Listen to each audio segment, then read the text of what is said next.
Hello and welcome. We are looking today at the third and final instalment of this multimedia bundle that I bought from Kovozávody Prostějov, aka KP. I have already released an unboxing video showing you both kits and the book behind, and I've done a build video on the Kitty Hawk that you see passing the screen now. So in this final instalment, we will be looking at the build for the Messerschmitt Bf.109F-4. If you do want to bring yourself up to speed by watching the previous two videos, then there should be links down below in the video description. If not, it doesn't matter. I will fill you in very briefly now. That is, the book is of artwork from Carlos Alonso, who does artwork for KP, AZ and all the various brands associated with them. The P40 stroke Kitty Hawk looks old and rubbish, and kind of was, and the 109 was the one that I was actually a little bit excited by. There we go. Now we're up to speed. We're going to see if that relative optimism for the 109 was well founded.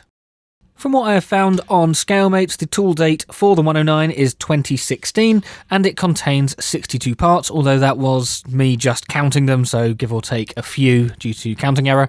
There are 3 decal schemes for the 109 alone. There's a further 3 for the Kitty Hawk, and I've put the recommended retail price as $29.99, which is for the entire Duel Over Africa set. It's not just that for the 109, don't worry. You tend to be able to pick that up for between £12 and £15, depending on where you go. As is typical, we are starting the construction with the cockpit area, and it's mostly one piece, which is this floor and back area, which is nicely detailed, some nice raised bits on there, but we do have a little module that goes into the other main part, which is the backing for the instrument panel. It's not actually the instrument panel, it's sort of the bulkhead for it. There is also basic control equipment, including the control column, which goes between the pilot's legs, and because the kit has very fine or minimal indexing points, I'm using the fuselage half, in this case the starboard fuselage half, just to make sure everything is in alignment. You really wouldn't want to be gluing this, eyeballing it, and then trying to fit the bloody thing together when it doesn't fit, because that would make you an amateur. I would never do that, right? Anyway, we have a bucket type seat for the pilot's posterior, and then we have the wheels, which goes on the port side of the seat. This, I believe, correct me if I'm wrong, is for the flaps and rudder trim, or no, not rudder trim. It's controls for stuff, one of them definitely being something flap related. There's also a little lever on the starboard side as well. The interior is given a coat of RLM 02. Now, I know that Messerschmitt did change the interior colour to RLM 66 at some point, and certainly that is what is recommended on later 109s, such as the G model. I'm unsure if it is correct for the F model to be RLM 02, because I tried to look it up, and of course all I could find was a reference to them changing it somewhere later down the line. Anyway, all of these colours that you see lined up here were then used for the extra detail that you will see in later shots, and the instrument panel, which has also been painted RLM 02, has a decal that goes on it. KP decals are an experience. They might work, they might not work. They might work but look incredibly bad. They might not work and look amazing until they disintegrate all over the floor.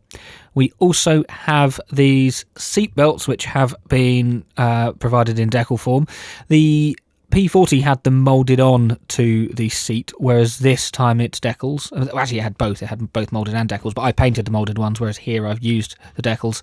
They're all right. I don't really like putting things like that, decals on curved surfaces and whatever, but hey, it'll do. There is another wheel-based control on the port side, and it's so annoying. I've recently watched or rewatched the Inside the Cockpit video from Military Aviation History, and it tells you what all of these are, and I still can't remember. It was only a couple of days ago, and if I pause the recording now and then go and watch that video and then come back, I'll probably still have forgotten. So look it up yourself. I'm sorry for being rubbish with things like that. It's not a mosquito, therefore I don't know. Anyway, the Citadel colours Basiliscanum Grey that I use for most kits has been used again, just thinned down with some water and used as a general wash. It also serves to darken down the RLM 02 a little bit. I'm not saying that there's anything wrong with the shade, but personally I prefer it darkened down. We're moving on to the exhausts, which have to be fitted before the fuselage halves go together. There is no real way of knowing how far out they should stick based on the parts. You have to look at photos and try and guess it from there, because you can just push them straight through. It's just a hole and a bit that goes straight through it. So you push too much from the back and it falls straight out. They're also not they're not symmetrical, they are asymmetrical, so make sure you get the correct ones, because there's a ridge on the top, not the bottom. And with that, the inside is pretty much done, so the entire cockpit area can be assembled. We are sticking the main cockpit component onto the starboard side of the fuselage and then closing it with the port side. Why do I choose the starboard side of the fuselage in almost every build? I don't know, I just do. The instructions are generic for any F, I think, because there's a generic set of instructions for any E and there's another one for any F. You can see here it tells you to remove these little, support brackets for the tail. I'm not sure what they are actually, but the F4 apparently didn't have them, so they are being removed from both sides just by scraping them off with a knife. So we then move on to the bit which I like, which is turning a lot of sub-assemblies into an actual plane, basically the bit where it all falls together. Despite the lack of locating pins, it's not that there's none, there are very small ones on certain components, but KP have been very clever, or AZ, or whoever designed this, has been very clever with the way that it is made, so the fuselage halves mostly line up because there's a tail on one side but not the other. The wings only line up because there is flap and control surface detail that extends to both sides of the wing, which the bottom then slides into it. And this clever use of breaking down the components of the kit makes it quite an enjoyable build. It just sort of fits together because there's only one way that things can. Okay, those exhausts that I mentioned earlier may be a little different.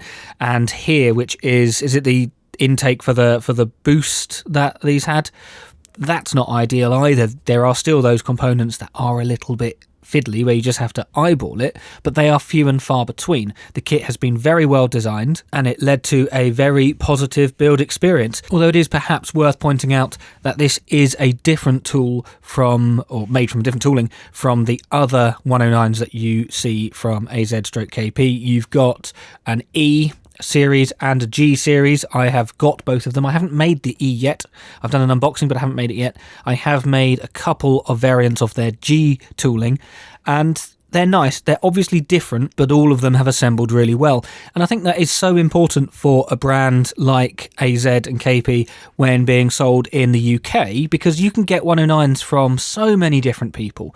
So what makes their kit better? Well, it's really just the variation in the schemes or the slight sub-variants that they have decided to do. But I think people are forgiving when a manufacturer makes a model of a genuinely unusual aircraft that you can't get anywhere. But if you're going to churn out a Spitfire or a Messerschmitt 109 or a P-51 and it's just worse in every aspect, then, well, you're not going to sell it. Impromptu complimenting session aside, the aircraft is now finished and has been primed in Tamiya's grey primer, just from a rattle can. It's very good, I like it.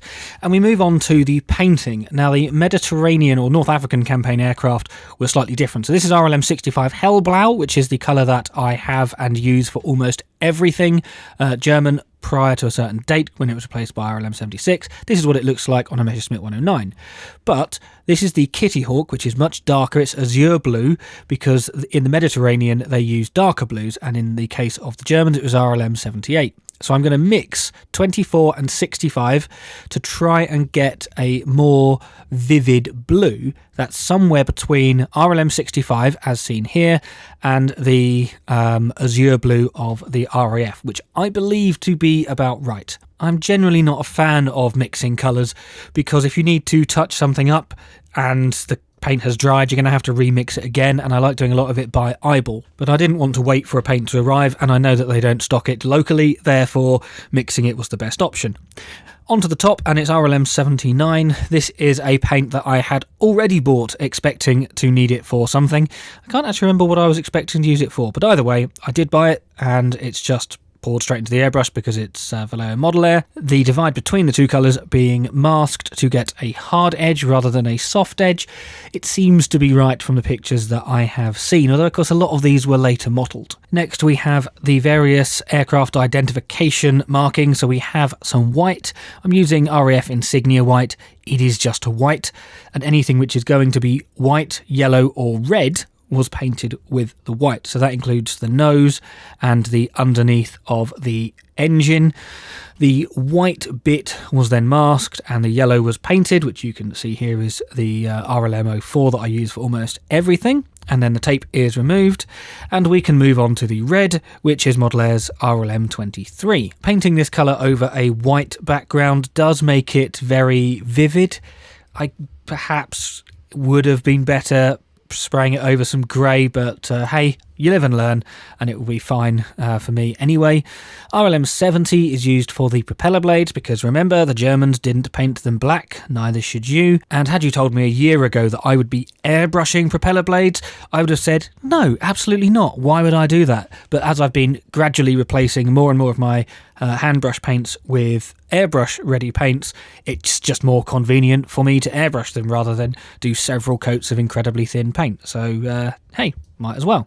The propeller assembly goes on at this stage. There is no facility for this to turn. I suppose you could just leave it loose, but it's then too loose, so I glued it in. It doesn't really bother me that it doesn't turn, so gluing it in is not a problem. The decals are next, the entire aircraft's been gloss varnished, but you see here that we've got 3 schemes and it just sort of throws the main markings. For the stencils, everything is here, but it is sometimes contradictory with red stenciling showing on the colour callout, whereas black is included in the stencils. It's not overly clear and I couldn't be bothered to spend that much time on it, if I'm honest. So I put some of the stencils on, the ones that are most visible, and I left most of the rest off. As for the main markings, they go on, and this is where we see a little bit of an inconvenience with KP in general. The decal quality is questionable. Whilst trying to arrange the number 14, it just got stuck, wouldn't move, and then it snapped, it split in half, it tore. And no matter how much I tried, I could not move the decal. I was putting loads and loads of software in, so in the end it's in the wrong place. The same is true of the kill markings on the tail, which you can see here have now folded over. And I was trying to use these tweezers to get them back, unfold them and re-put them on and whatever. In the end, I could not be bothered. Thankfully, however, there is another scheme which also has kill markings, it's just got more of them, so I cut off the extra ones and used that. So in this case, it worked out alright. Had there not been a spare, I probably would have spent more time frustratingly trying to untangle the rest of it. With the rest of the decals on, we move to the canopy, which has just been covered up. The panel lines on this are very, very thin, so it was not going to be easy to mask it. I do have a paint mask set for a 109, but honestly, I just thought, I can't be bothered, I'll just paint it by hand. I've then gone over the canopy frame with RLM 02 and then just scrape bits off with a cocktail stick, and then the RLM 79 comes over.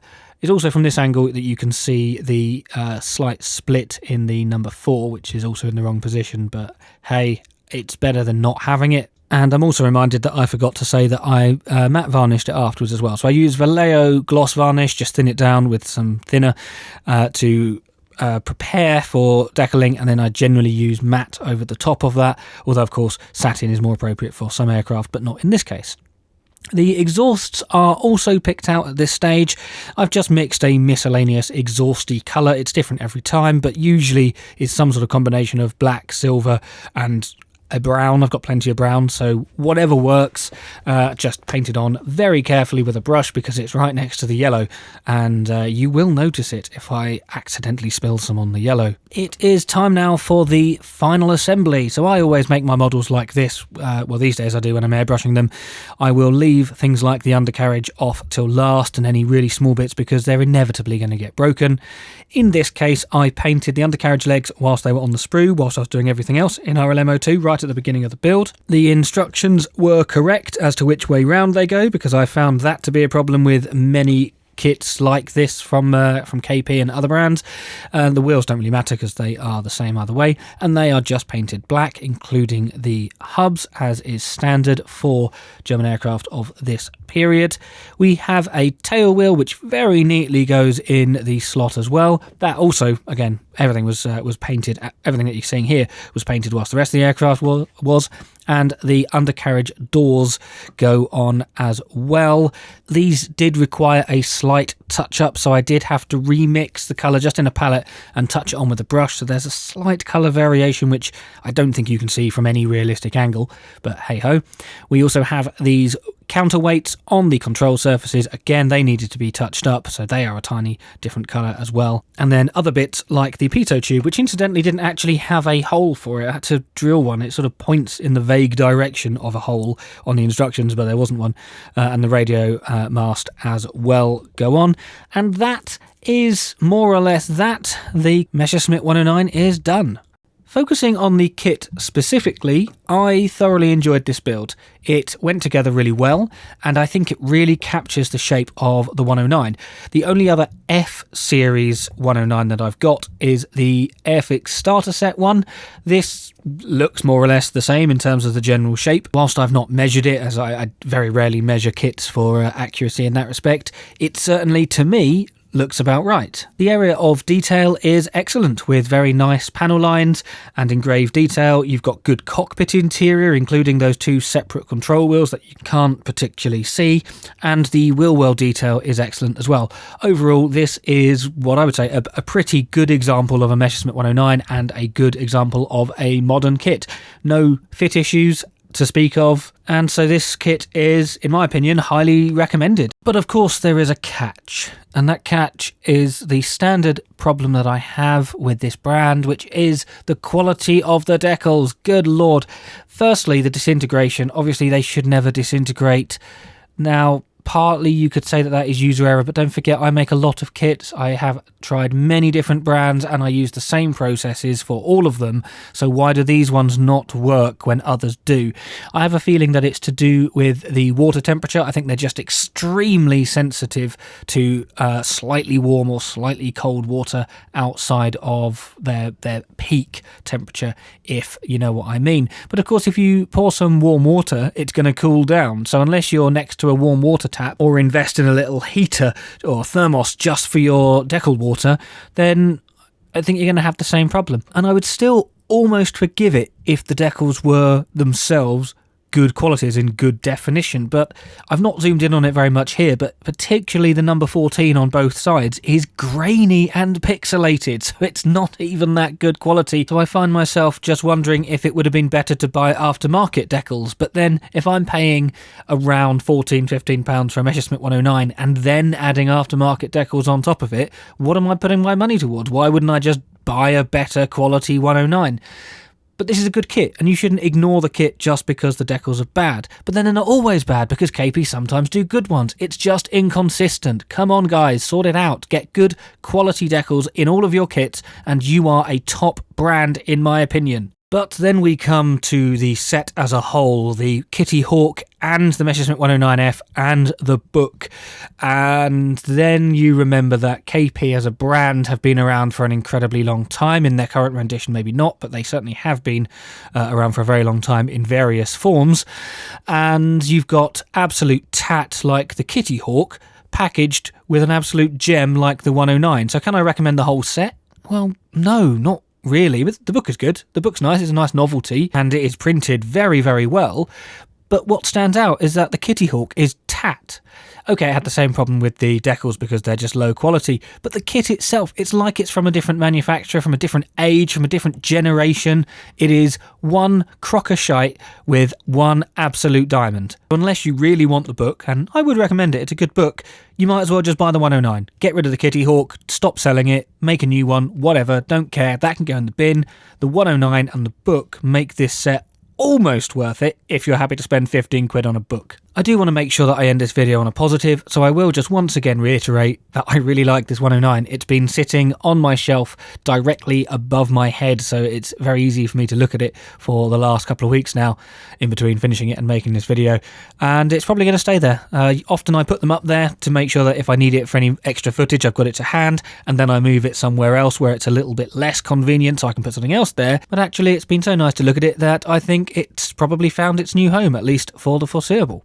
So on that more positive note, don't forget to like and subscribe if you haven't already. Thank you very much to my current subscribers. And of course, you can become a channel member like the people appearing on screen. These people will know about the existence of this finished 109 for a little while because I like sharing pictures of what's on my workbench as and when things are being built. Basically, it's I'm doing something, take a picture, share a members only post. If that sort of thing interests you and you're happy to support the channel financially, and of course you can afford to, then there are details below. If not, don't worry, just watching the videos is more than enough for me. So a massive thank you to those of you who continue to watch my content. That is all for now. I'm going to find something in my stash which is less likely to induce rage, so hopefully I will see you in the future in that video, whatever it may be. Thanks again for watching, and goodbye.